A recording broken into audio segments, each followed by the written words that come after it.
Australia is facing a new 100 Years' War, which it isn't prepared for and may not win. At least that's the finding of a report released in Melbourne today. The Centre for Policy Development says the Australian Defence Force is failing to prepare for national security impacts of climate change. Australia currently is sleepwalking into a new security challenge. So now more than ever, Australia needs to be taking climate security very seriously. The report says climate change means Australia will need to deal with an increase in natural and humanitarian disasters throughout the region, noting that the Asia-Pacific is particularly vulnerable. It predicts escalating tensions over food and energy shortages and examines how a changing climate impacts on the infrastructure and strategy of waging war. Last month, the US President Barack Obama said failing to respond to these challenges would be a dereliction of duty.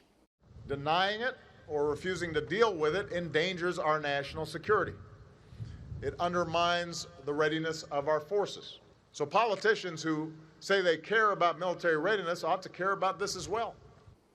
But Australia's former Defence Chief says climate change will barely rate a mention in a new white paper due later this year on defence. Retired Admiral Chris Barry helped launch today's report, and we'll speak to him in a moment. But first, Margot O'Neill looks at why climate change is as much about national security as it is about the environment.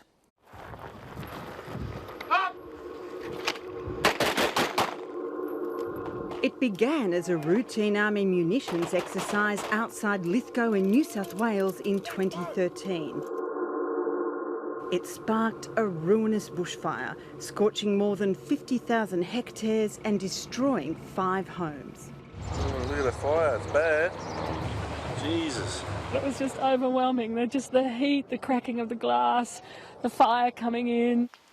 Even though that October day had been deemed one of high fire danger, the officers were using an obsolete bushfire alert system, and there hadn't been any hazard reduction at the firing range for more than 10 years.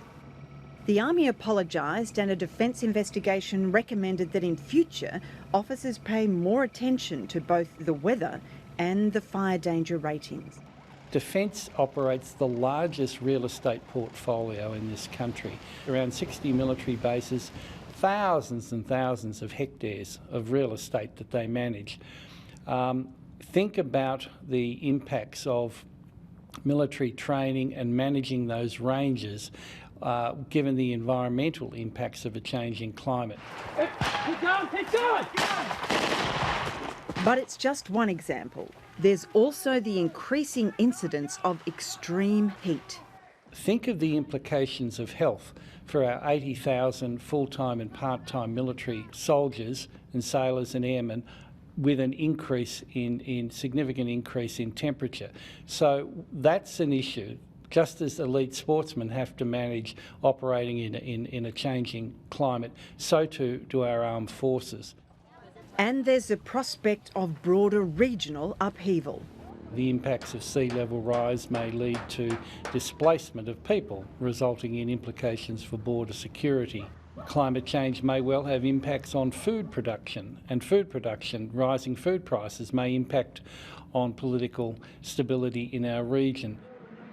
Today's report by the Centre for Policy Development says that these future climate security scenarios can now be based on reliable forecasts of what will happen.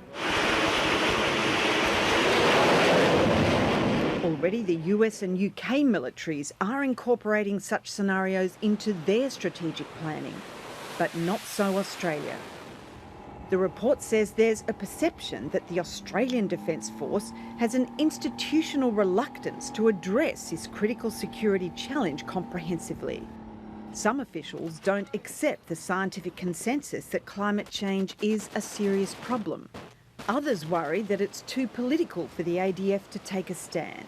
Indeed, the report quotes defence officials as saying that it's very unlikely that the language of climate change will be used in the coming Defence White Paper, given the current political situation. One interviewee stated in Canberra, currently climate change is a dirty word.